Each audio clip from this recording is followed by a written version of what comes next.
Bismillahirrahmanirrahim. Assalamualaikum warahmatullahi wabarakatuh. Perkenalkan, saya Muhammad Syihabuddin Suhrawardi Saputra dengan NIM 1053611011623. Baik, pada kesempatan kali ini saya akan menjelaskan materi mengenai SPSS atau yang biasa kita dengar dengan singkatan dari Statistical Package for the Social Sciences. Jadi, SPSS adalah sebuah perangkat lunak komputer yang digunakan untuk mengolah dan menganalisis data statistik, terutama dalam penelitian-penelitian di bidang ilmu sosial seperti pendidikan, psikologi, ekonomi, dan sosiologi. SPSS membantu peneliti dalam melakukan perhitungan statistik secara efisien dan akurat, mulai dari statistik deskriptif hingga analisis statistik yang lebih kompleks. Dengan antarmuka yang mudah digunakan, SPSS memudahkan pengguna dalam memasukkan data, mengolah variabel, serta menyajikan hasil analisis dalam bentuk tabel dan grafik yang informatif. Adapun sejarah SPSS yang pertama kali dikembangkan pada tahun 1968 oleh 3 ilmuwan. Yang pertama, Norman H. Nie, yang kedua, C. Hadley Tex Hull, dan yang ketiga, Dale H. Ben. Ketiganya merupakan ilmuwan sosial yang membutuhkan alat bantu untuk menganalisis data penelitian secara lebih cepat dan efisien. Karena pada masa itu, analisis statistik masih dilakukan secara manual dan memakan waktu yang lebih lama. Awalnya, SPSS dibuat sebagai program untuk komputer mainframe. Namun, seiring perkembangan teknologi, perangkat lunak ini kemudian dikembangkan untuk komputer pribadi atau yang biasa kita dengar dengan sebutan PC, agar bisa digunakan oleh lebih banyak peneliti. Perusahaan SPSS Inc. didirikan untuk mengembangkan dan memasarkan software. Jadi, SPSS menjadi sangat populer di kalangan peneliti, khususnya dalam ilmu sosial, karena antarmukanya yang mudah digunakan dan kemampuannya dalam menangani berbagai jenis analisis data. Pada tahun 2009, SPSS Inc. diakuisisi oleh perusahaan teknologi besar IBM.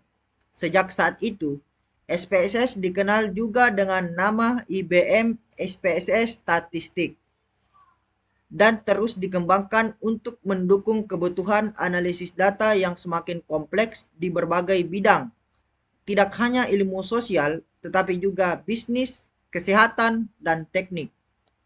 Kini, SPSS tetap menjadi salah satu software statistik paling populer dan banyak digunakan di seluruh dunia. Adapun fungsi SPSS yang kita ketahui yaitu ada 5. Yang pertama, mengolah data statistik. Maksud dari mengolah data statistik ini yaitu memudahkan pengolahan data kuantitatif, baik data primer maupun data sekunder. Yang kedua, melakukan analisis statistik, yang dimana maksud dari fungsi yang kedua ini yaitu menyediakan berbagai metode analisis seperti statistik deskriptif, uji hipotesis, regresi, ANOVA, dan korelasi. Yang ketiga, menyajikan data dalam bentuk visual. Jadi, maksud dari fungsi yang ketiga ini yaitu membuat tabel, grafik batang, grafik lingkaran, histogram, dan diagram lainnya. Yang keempat yaitu mengolah data. Jadi, maksud dari fungsi SPSS mengolah data yaitu memungkinkan pengguna untuk menyaring, mengelompokkan, dan mengatur data dengan lebih mudah dan efisien. Dan fungsi yang terakhir yaitu membantu penelitian kuantitatif. Jadi, maksud dari fungsi yang terakhir ini yaitu sangat berguna dalam pengolahan data hasil survei, eksperimen, dan kuesioner. Selanjutnya, manfaat SPSS. Adapun manfaat SPSS yang pertama yaitu menghemat waktu dan tenaga. Jadi maksud dari manfaat yang pertama ini yaitu analisis statistik yang kompleks bisa dilakukan secara otomatis dan cepat. Yang kedua, meminimalisir kesalahan perhitungan. Jadi, maksud dari manfaat SPSS yang kedua ini yaitu dibandingkan perhitungan manual, SPSS jauh lebih akurat dan menghasilkan output statistik. Kemudian yang ketiga, meningkatkan kualitas hasil penelitian. Jadi maksud dari meningkatkan kualitas hasil penelitian ini yaitu memberikan hasil analisis yang lebih jelas, terstruktur dan mudah dipahami. Yang keempat, membantu pengambilan keputusan. Jadi maksud dari manfaat yang keempat ini yaitu data yang dianalisis dengan SPSS dapat menjadi dasar untuk membuat keputusan dalam bidang pendidikan, bisnis kesehatan, dan pemerintahan. Kemudian manfaat yang terakhir yaitu mendukung proses akademik, yaitu banyak digunakan oleh mahasiswa dan dosen dalam menyusun data statistik. Adapun selanjutnya yaitu cara mengakses dan penggunaan materi dari SPSS. Yang pertama yaitu cara mengakses. Jadi untuk cara mengakses SPSS itu sendiri, yang pertama itu kita menginstal SPSS. Jadi unduh dan install SPSS dari situs resmi IBM yaitu https://2 www.ibm.com/SPSS. Biasanya menggunakan versi trial atau gratis 30 hari atau versi kampus jika kampus menyediakan lisensi. Kemudian kita membuka aplikasi SPSS. Jadi setelah kita menginstal aplikasi SPSS, kemudian kita membuka aplikasi SPSS yang biasanya bertuliskan IBM SPSS Statistics. Kemudian yang terakhir yaitu kita memilih jenis file. Jadi saat pertama kali dibuka, SPSS akan memberi opsi. Jadi opsi yaitu membuat file baru atau membuka file yang sudah ada atau save, XLS, atau CSV. Adapun cara penggunaan SPSS. Jadi yang pertama itu kita memasukkan data. Jadi maksud dari yang pertama ini memasukkan data yaitu data view atau tempat mengisi data atau seperti Excel. Yang kedua variable view yaitu tempat mengatur nama variabel, jenis data, label, dan seterusnya. Adapun langkahnya yaitu kita buka tab variable view yang isinya nama variabel, misalnya usia, jenis kelamin, dan nilai. Kemudian atur tipe data, misalnya numerik atau string dan lain-lain.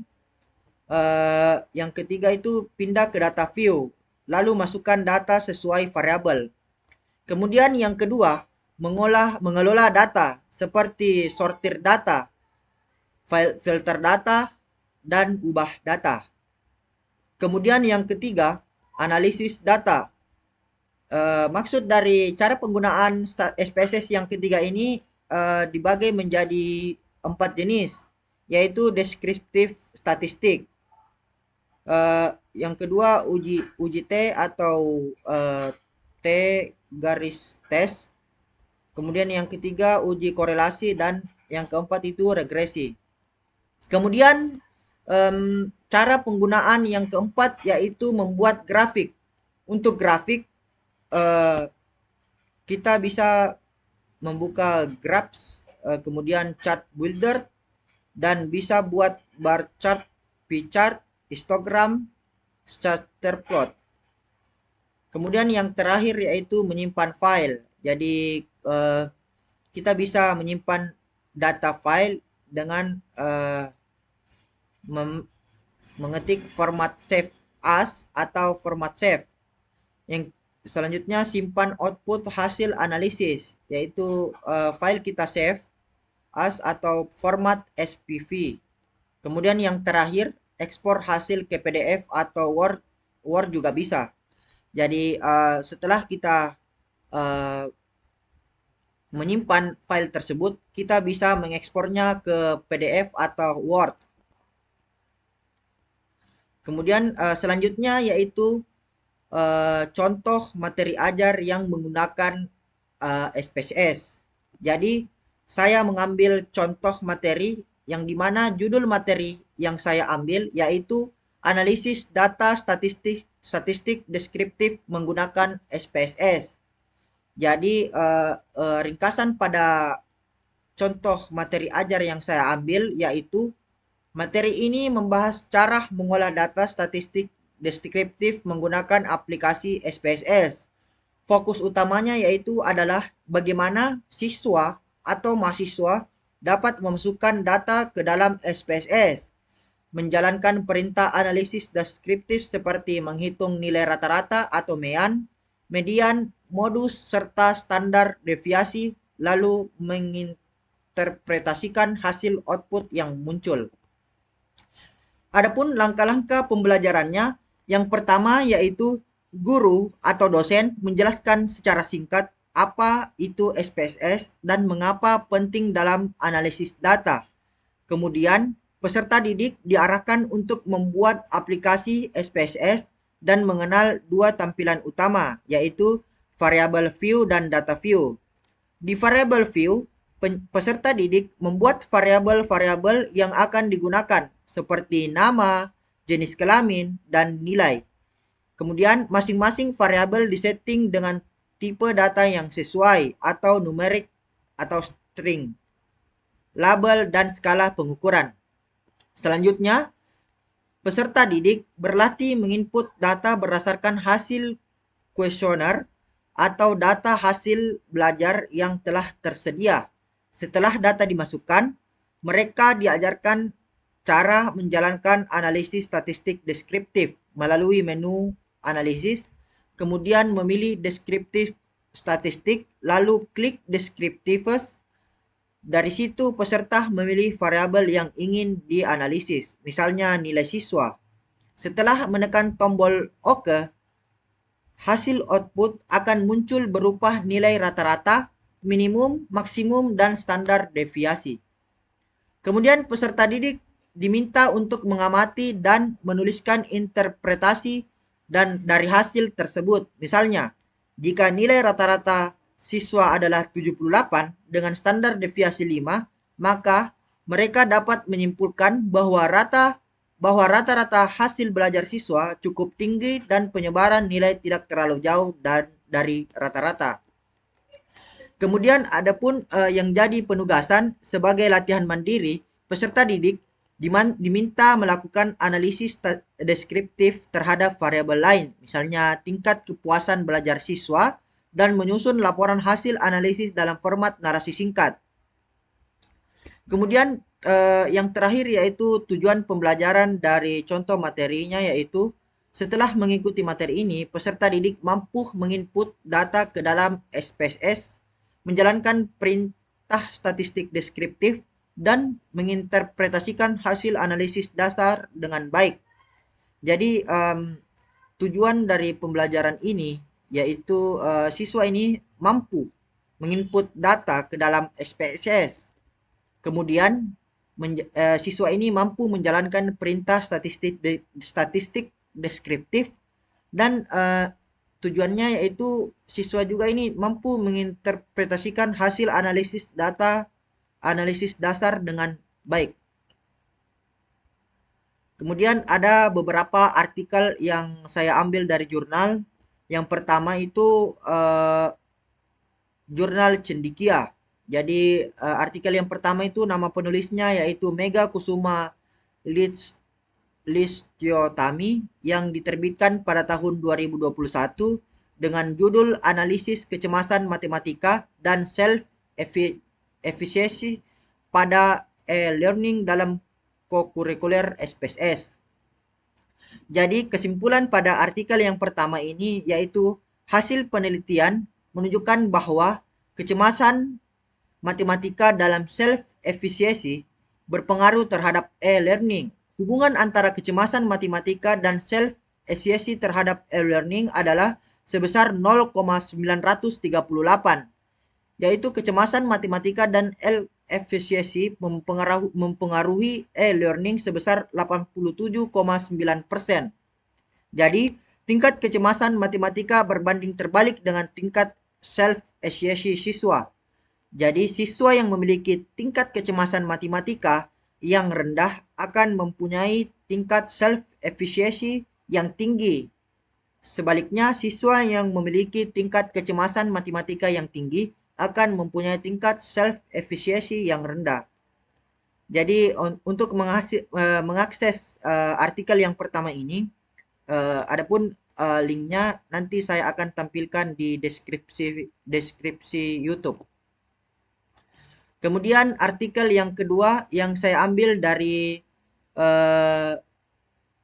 Journal of Mathematics and Science Research atau PJMSR, yang dimana nama penulisnya yaitu Lukman Wildani, yang diterbitkan pada tahun 2022, yang dimana judul dari artikel ini yaitu implementasi masalah matematika melalui SPSS.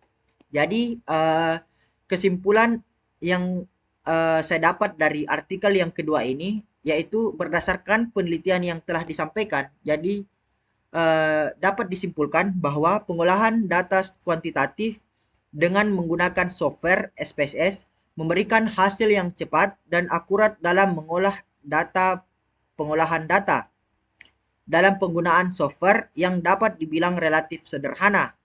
Implementasi persoalan matematika melalui software SPSS merupakan salah satu alternatif terhadap permasalahan dalam proses mengolah data yang dilakukan secara manual. Jadi untuk linknya sama artikel yang pertama, nanti saya akan tampilkan di deskripsi YouTube ini.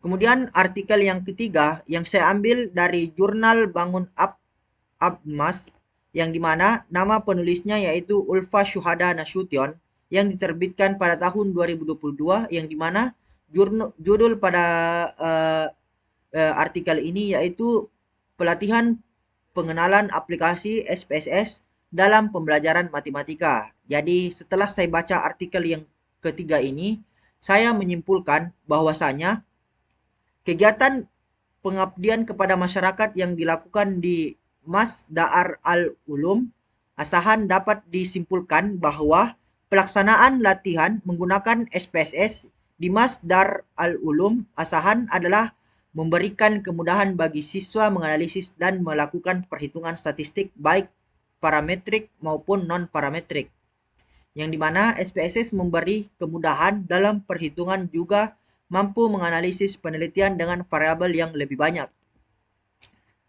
Sama tadi untuk link artikelnya saya akan tampilkan di deskripsi YouTube ya. Kemudian artikel yang keempat yang saya ambil yaitu dari jurnal Pengabdian kepada Masyarakat.